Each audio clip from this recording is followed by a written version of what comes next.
وصحبه ومن والاه اللهم اغفر لآبائنا وأمهاتنا ومشايخنا وأصحاب الحقوق علينا اللهم آمين. Today, inshallah, we're starting with a new section, and inshallah we'll move slowly, a bit by bit, because our ultimate goal is to build upon what we have already studied, inshallah.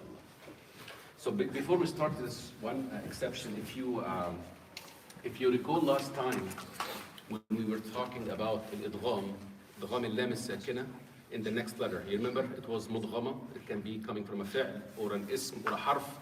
And the example we gave was actually kalla bal rana. We can actually, I think we have it on the other side of the board.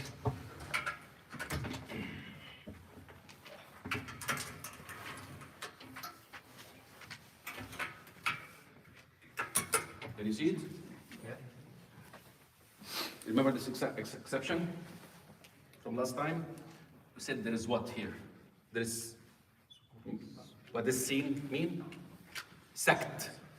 Sakt means you take a short breath, like you stop without taking a new breath.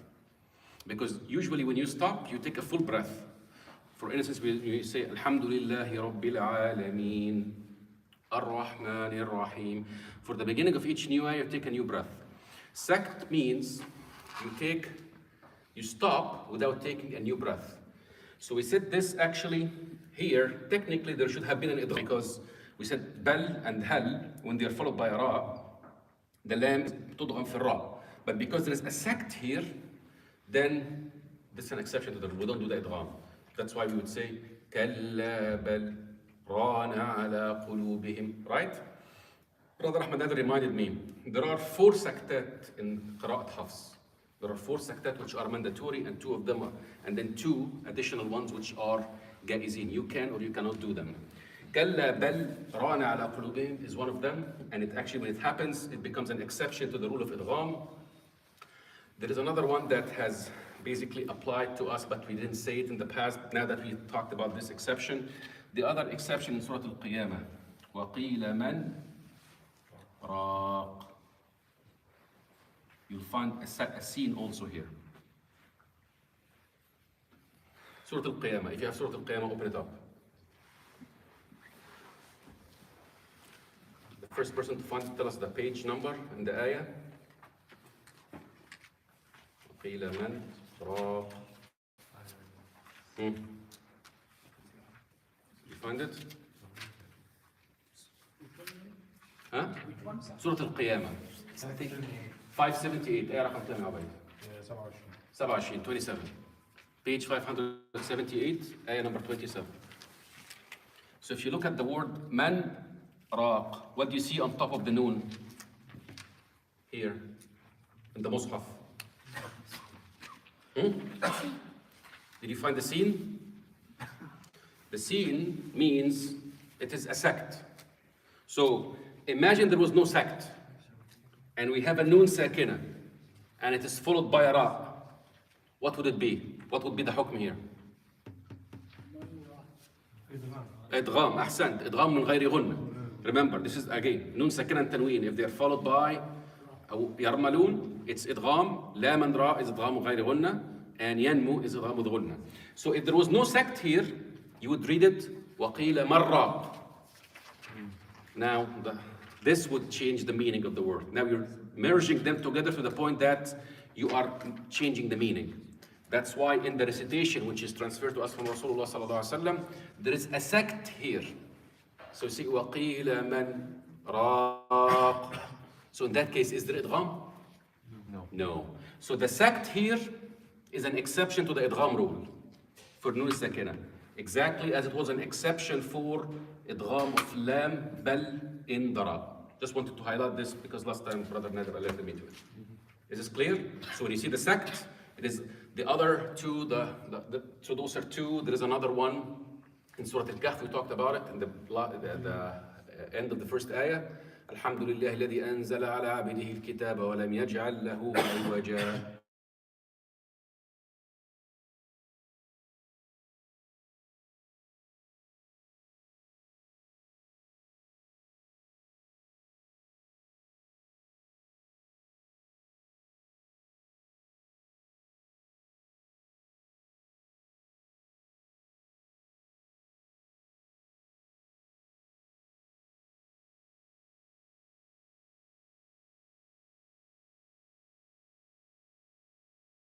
stopping.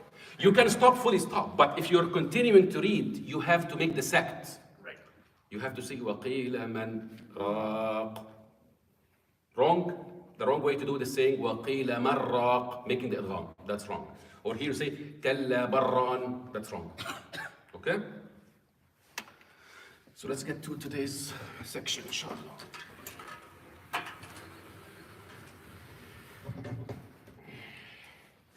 طيب. Today, inshallah, we're starting with a new section. Inshallah, it's an easy section and it's very common.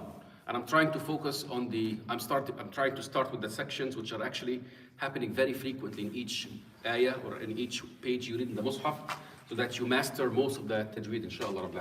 Today we're talking about al-mudud. Al-mudud in Arabic, mad makes to elongate something.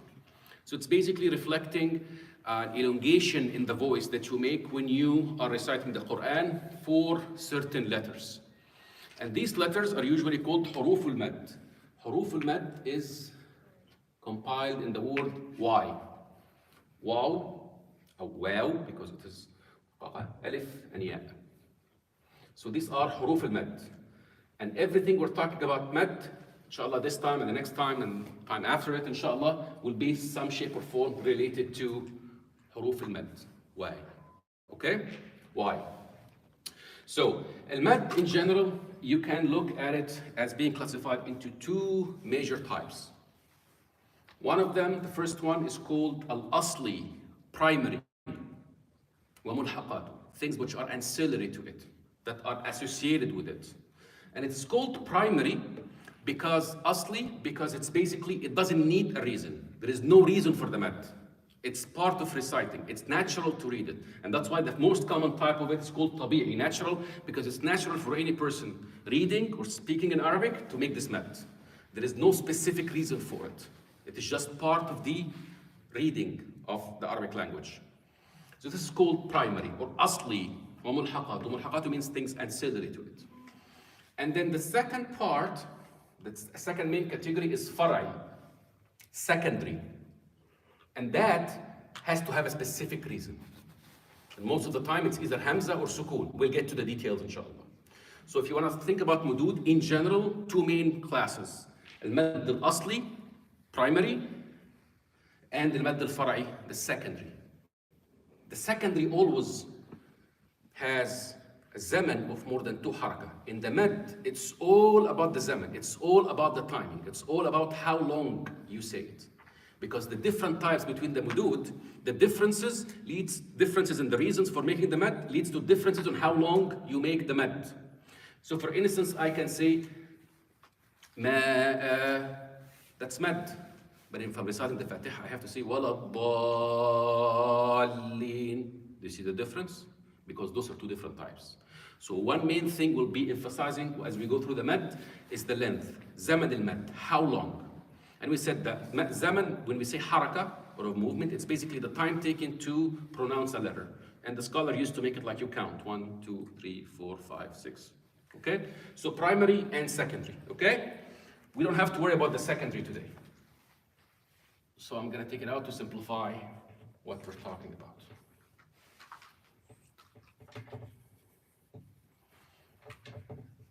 So we have the primary mad and its ancillaries. Okay. It has 4 main types. As you master, inshallah, by the Tajweed, you will be making them naturally, but you will be doing them naturally. You'll be applying them correctly, naturally. But when we are learning, you have to make sure that each type of mad that you come across as you read, you're able to differentiate between the different types of mad.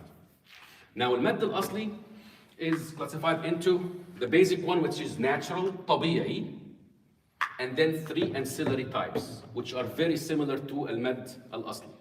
Now, a hallmark of the mad al-asli, it is zaman is equal to 2 harakas. 2 harakas. Okay? And you have to do it. If you don't do it, the word will sound different. You have to do it. Okay? Now, the first type of al-mad al-asli is called the natural one, mad al-tabi'i. What is al-mad al-tabi'i? Very simple. What is the 3 letters of al-mad? Waw, alif, and ya. So, al-mad al-tabi'i happens when any of these letters is preceded by another letter that has a haraka homogeneous with this. What does homogeneous means? If you remember, the three harakas that we always talked about is al-fatha, al-kasra, al-dhamma, and then sukun. Sukun is not a haraka, right? What is al-fatha? When I say ra, it is as if I'm adding small alif, right? Not the full alif. Ri, it is as if I'm adding small ya, not a full ya. Ru, the dhamma, small waw. So when I say homogeneous with it, this means that if the alif is preceded by a letter that has a fatha, that becomes mad tabi'i. If the ya is preceded by a letter that has a kasra, that becomes mad tabi'i. If the waw is preceded by a letter that has a dhamma, it becomes mad tabi'i. That's basically the meaning of al-mad tabi'i. There are 3 or 4 words in the Quran, maybe even more, that has mad tabi'i, the 3 types of the mad tabi'i in the same words. One of them is nuhiha. Nuhiha. Look at that. You have a waw.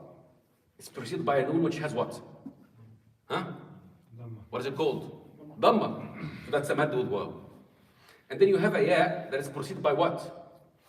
Ha, which has what? Mad with kasra. So that's mad with ya.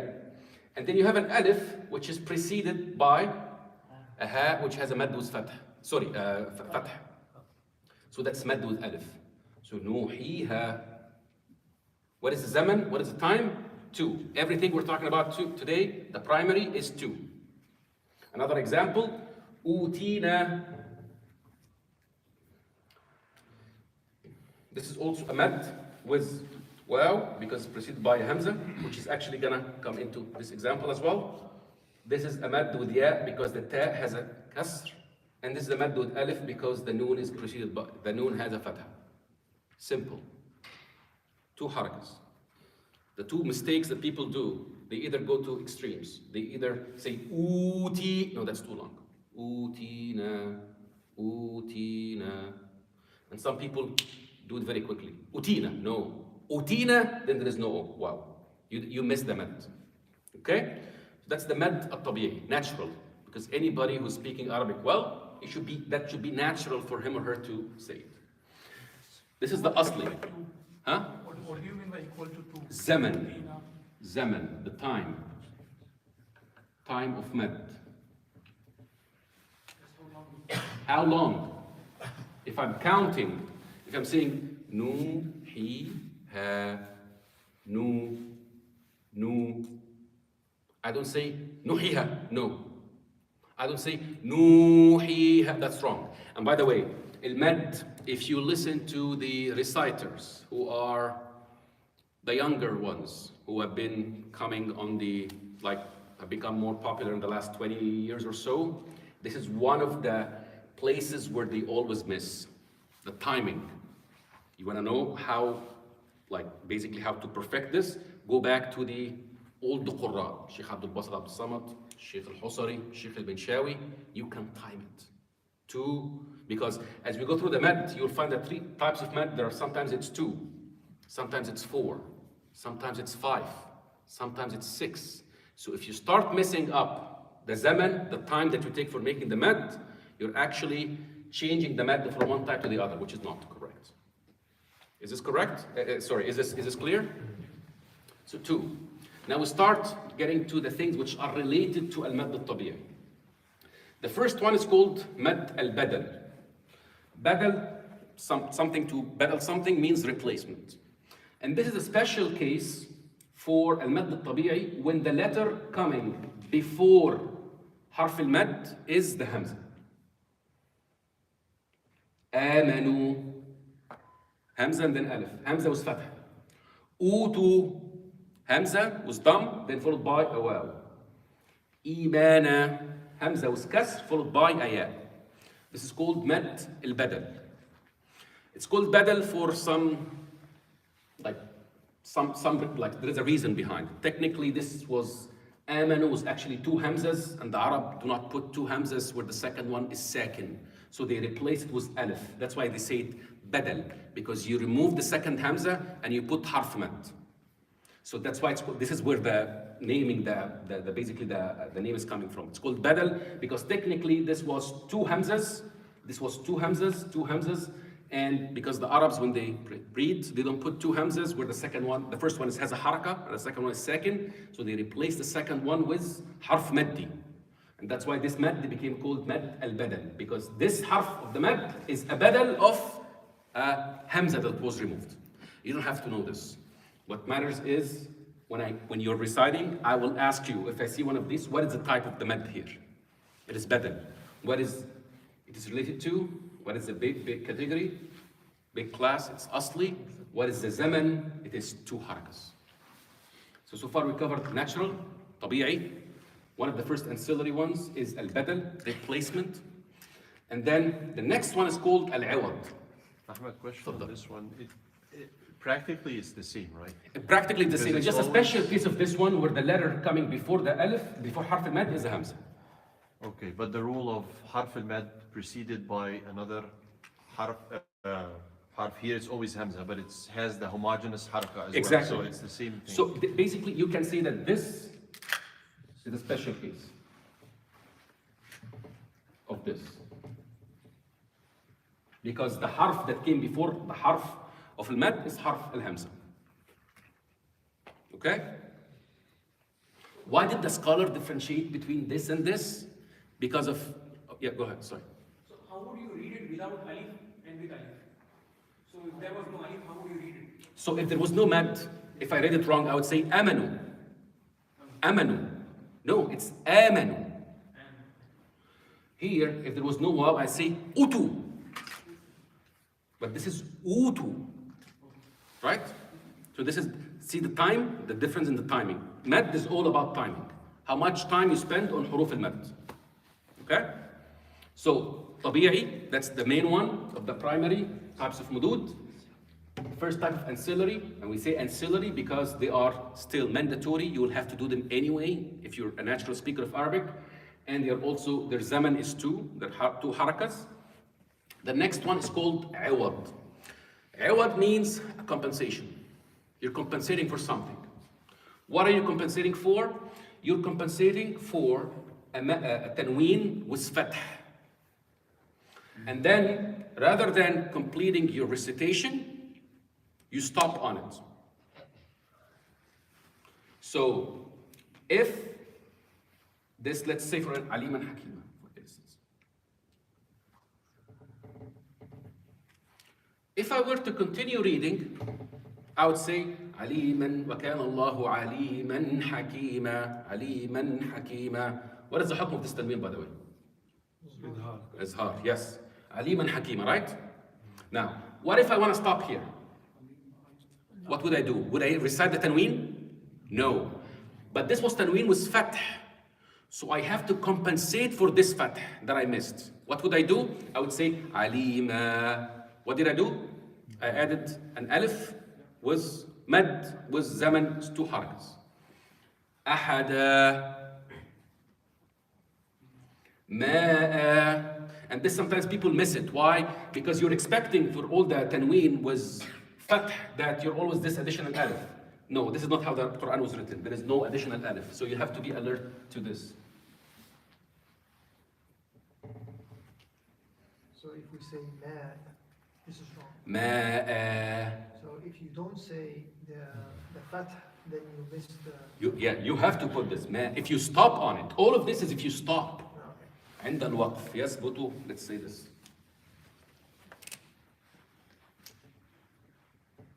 يثبت وقفا. وقفا. Does everybody know the difference between waqf and wasl? Waqf is if you stop on the word. Wasl if you continue reading. So if I'm saying aliman hakima, that's called wasl. I'm continuing to read. If I say alima, that's called waqf. So this type of mad al-iwad, the compensation, only happens if you stop. Alima, ahada, ma'a. And of course, ma'a will have another type of mad here embedded. There is another mad which we will get to, inshallah. So an example example of ma'a, right? Usually when we stop, we turn it into sukun, right? So we do ma. But this one, if it is Yes. fathatan, إذا وقفت the rule, the general rule, this is a good rule. The Arabs when they're reading, they have two rules which are embedded in one sentence. You never start with a sakin. لا تبدأ بساكن وإذا وقفت فسكن. The Arabs can never start a sentence or a word with a harf sakin. You can't. And when they stop, they put a sukun. But if what you're stopping on is a tanween, you have to compensate for this tanween. Okay? So that's the exception here. You would do the sukoon if there was no tanween. قُلْ هُوَ اللَّهُ أَحَدٌ. Right? You put a sukoon here because there was no tanween. But this tanween was fath. You have to compensate for this because you stopped on it. So, how many types we have covered so far? We're talking still about al-mad al-asli, the primary mad. The first main type is al-tabi'i, natural, and then the ancillaries are al-badal, the replacement, which happens, special case where the letter coming before the mad is al-hamza. And I want you to pay very good attention to the hamza, because next time, inshallah, we'll start talking about the case when the hamza comes after the mad. That becomes a completely different story. But here we're talking about the hamza coming before harf al-mad, before the alif or the waw or the ya. We talked about mad al-awad, compensation, which you only do it if you stop on a word that is ending with tanween bil fath. And then before we move from this, there's an exception here. If the word that you will stop